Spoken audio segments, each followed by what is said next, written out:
right, ladies and gentlemen, welcome back.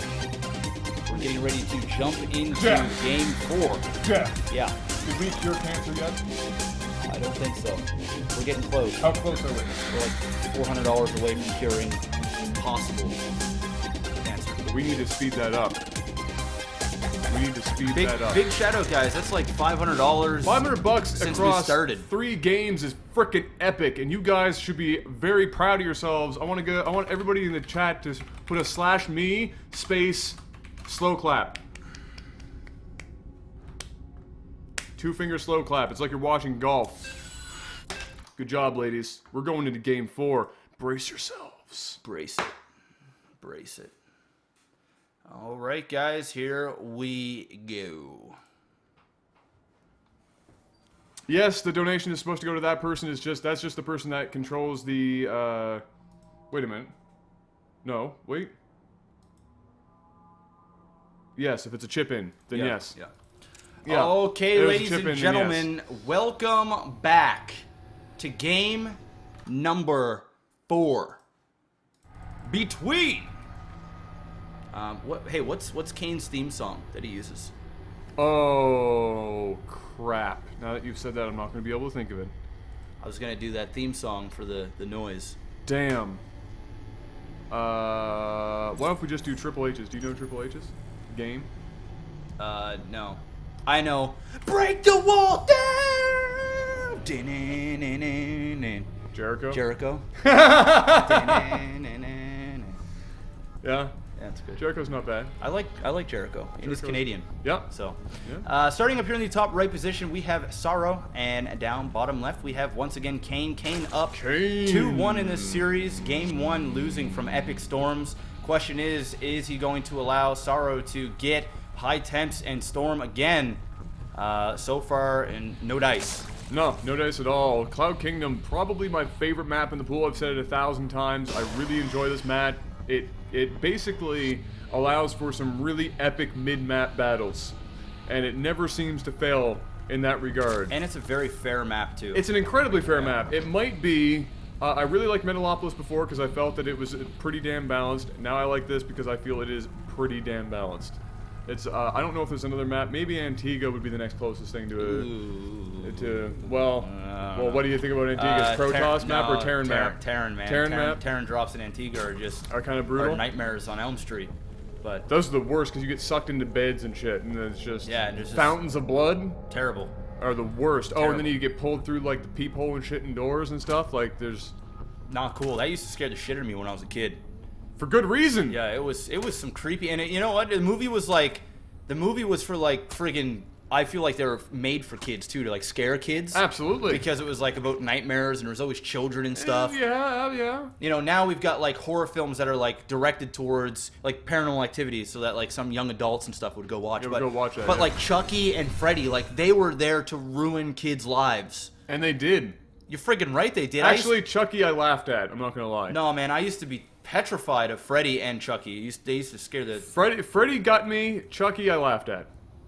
And you know what else scared me? It. Remember that, the clown?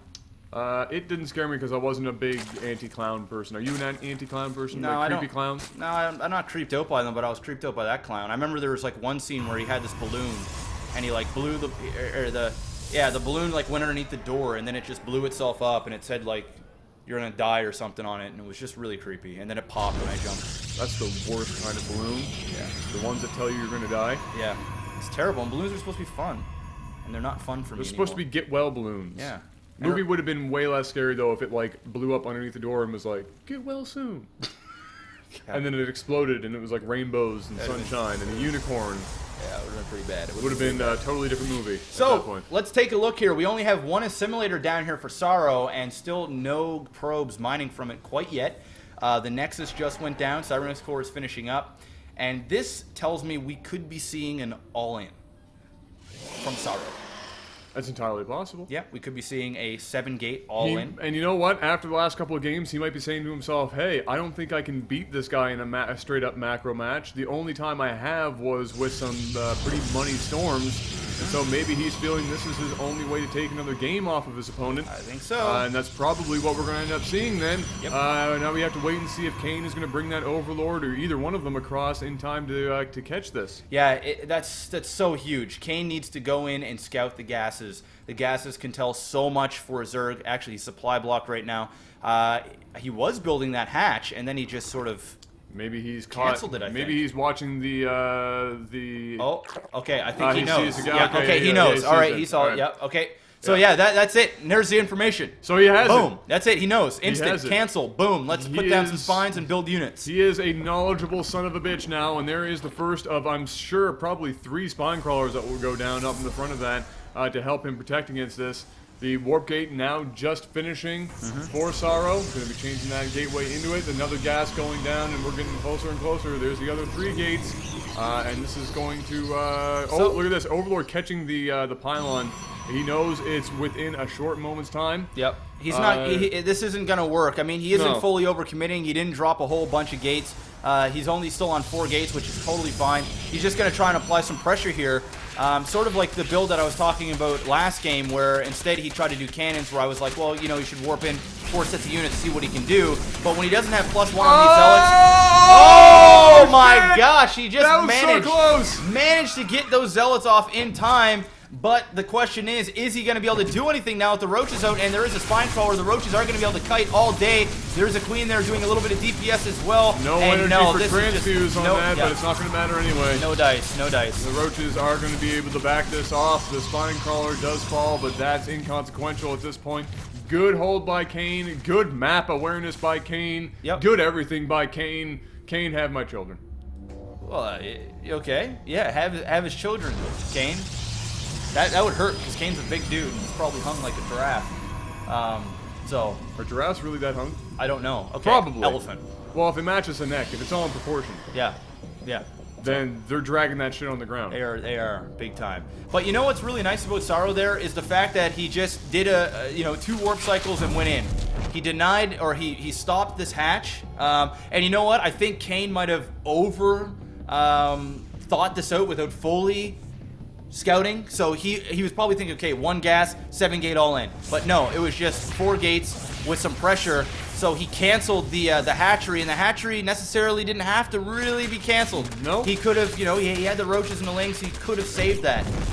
But I gotta. Hindsight is 20/20. What's going on? Oh wow, does he actually got to get rid of that for some reason? Why is that happening? He walled himself in. Wow. Well, getting rid of the core. Another one now on its way up. Yep. This is not the end of the world there, but it's not the greatest thing ever. Now with only 4 sentries pretty much on the map, it looks like Kane is going to be wide open to expand as much as he wants for the foreseeable future. Yeah, no, both players, you know what, man, this game is pretty even right now. Sure, Kane has a lot of units out on the map, and depending on what he can do with that, if he can successfully deny this third for going up for as long as possible, maybe even catching these sentries off guard, which would be great. And boom, there's the Nexus. There it is. And this could be 3 sentries. All right, managed to back off. He's not going to go in after that. I thought maybe the roaches would come in behind there and try and deal a little bit of damage. Seeing that there was only sentries, I'm surprised he didn't push up there with those roaches just to see if he could either A, get rid of that, or B, pick off a couple of sentries here and there. Sentries are such a win to get at any point in time. Anytime you can get rid of a sentry, you're doing good things. That's like an absolutely integral unit. If you can get away with it, throw a couple of lings or a couple of roaches away to get rid of them, because really at the end of the day, that is the Protoss' lifeline until he can macro up a massive army.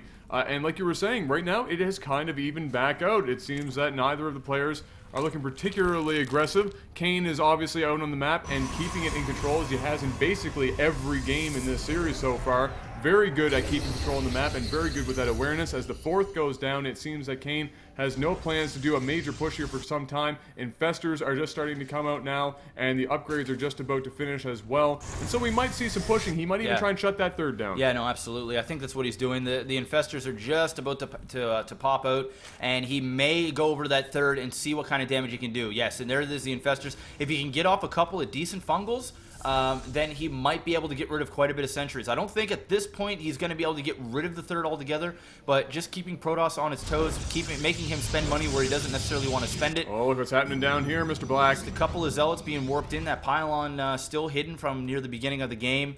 The fourth is now going up here for Kane. 135 supply to 98. We still do have some upgrades going for both players. And you know what? Unfortunately, a bit early with those zealots.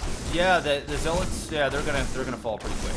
They're gonna fall pretty quick, but it is enough to actually, for some reason, pull back all of Kane's forces. Yeah, that's for those two zealots. So that was good for Saro. I don't think he was planning on doing anything much more than that. No, I mean, that's all you can do with two zealots. That's pretty much at it. 13 minutes in. Yeah, he might have been hoping that base would have been up and some drones would have been there. Unfortunately, they were not. It seems that Storm is just starting now. Yeah, he bought himself a bit of halfway time. through. He bought himself a bit of time. He might lose. Oh, very nice force field. There we go. Very Getting nice. rid of a stack of Lings.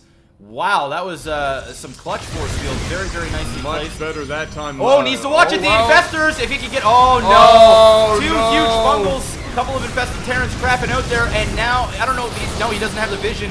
So he is going to be able to just back force these fields up. everywhere. He's basically drained most of his energy. He has a couple of more shots in here with what he does have left in terms of sentries.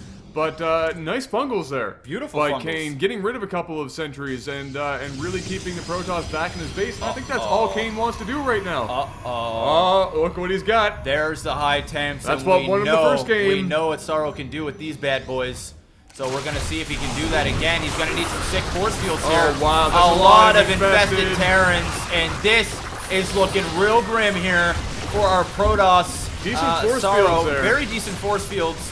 Yeah, they're keeping a lot of those infested Terrans back, but man, this is just a whole lot of units at him. It is a whole lot of units. Oh, and there's the storms again! Oh! But not as effective as the first game. But not still. nearly. I mean, Infested Terran's much stronger than Zerglings, and he's actually looking like he might lose this yet again to just a series of Infestors and Infested Terrans. If the Protoss holds, it will be by the skin of his teeth. He is going to be able to hold. There's no energy left on those Infestors. There's enough Immortals here to clean up the roaches. And Kane is forced to run back and save those infestors, but that was really, really good on him. Oh, he might, no, okay, no, he's fine. Roaches are there to protect those infestors. Really needs to watch out for those immortals, man. Those are going to be doing some serious tanking.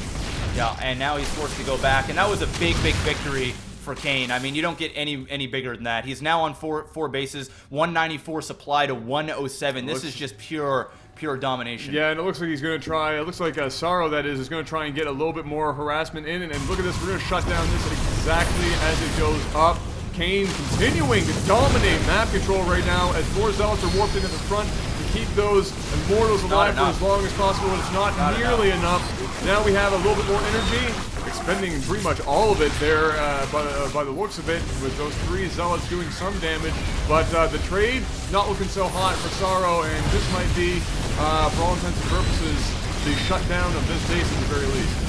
Yeah, unless he just keeps on funneling units in like that. Him in like that, that's probably not going to do it. But at this point, he can just keep bringing in units over and over and over again and just keep forcing Saro to stay in the position that he's in, while Kane back at home can just keep macroing, keep getting his tech up, and still no sign of going into Broodlords yet. I don't even see a Spire. I don't think he wants to. I think he's very comfortable with his investors. I think that... I think he should. I think he's got a lot of minerals now. He should at least get the tech, just in case maybe a bunch of DTs will end up at his base and he's not ready for it and it does a lot of damage or gets a lot of these infestors picked off by DTs or even high temps feedbacking them. He really needs to make these precautions. Like, he's got the map control, he's got the minerals. He really needs to start teching behind this. Sure, that attack was great, but you don't want to leave the Protoss. I mean, Protoss in 3 base can still win games. Protoss at 3-3, which we're awfully damn close to getting to, it gets awfully scary, and that gets very difficult to actually do enough without enough DPS. Infestors are all fine and great, but when you have Immortals... Yeah, like, this is just a scary When you have Immortals and High Temp and Archons out all at the same time, that's very difficult to control without some sort of zoning unit like the Broodlord. Free infestors. No! Oh no, didn't get any feedbacks off in one huge fungal. All of those high temps are going down, and that is basically the AoE that he would need to even possibly hold this off.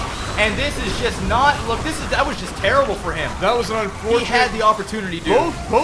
both people actually sending their casting units off into their demise there, but it was just Kane that acted first. As we see lots of infested Terrans go down. Oh my god, so many infested Terrans. And he's going to be forcing his opponent back up into his third yet again. And as Kane continues to dominate, he's got his fourth back up and running after that. There's the hive going now. Yep, nice. that minor hitch with those 3 zealots, getting rid of a lot of the mining on that 4th base. But now he's going to be looking to get into those Broodlords. As he saw in that engagement, he's going to need it. That was just that was a bit of luck, really, is what that was. And that could have gone much worse for him, as we see feedbacks going down and storms as well. He doesn't want to go up in there. He needs to just keep his map control. Yeah, Kane just needs to just keep doing what he's doing. Just keep denying at this point, and that'll be all she... Oh, sexy Storm, man. Sexy, sexy Storm. And you know what's great about this is he's playing off like, you know, he's got more than he does. And he's sort of keeping Kane on the back ropes there for a second. That's dangerous. But now I think he's finally realizing, you know what? He doesn't have all that much. I'm going to try and push in here. More infested Terrans coming out. And those infestors, man, they still just do not have enough energy, and he's not going to be able to kill this quite yet. No. He needs a bit more. This unit composition is just not enough against the Immortal Archon High Temp. Oh, but here we go. Some more infested Terrans going in. And, you know, the Immortals are still back there just tanking damage. And I don't know, man. He is slowly picking them apart in economy. He only can do this for so long before he just runs out of minerals. No, he's going to keep doing it by looks of it until he can't no longer. He's got so many infestors. Yeah. Is the problem that even with low energy, he can spit out a lot of infested Terrans. Yeah. And that's very difficult for the Protoss to keep up with. I mean, you can see he's warping in endless streams of units, but infested Terrans are actually incredibly strong, and so dealing with it is going to be a bit of a difficult situation. Because look at that. He's just picking them apart. There's no energy, but there's so many of them that what he can produce is actually enough to keep him there. And pretty much just keep him on these ropes until he can't no more. He's trying to get out as many Archons as possible, and this will be again enough to hold. But the stream of units is never ending now, and with 197 to 68, it seems like it's just a matter of time at this point. Yeah, GG. It's just really unfortunate. Saro just couldn't make it happen. He had an opportunity there to get a bunch of feedbacks off on those infestors. Would that would have really changed the game? Probably not.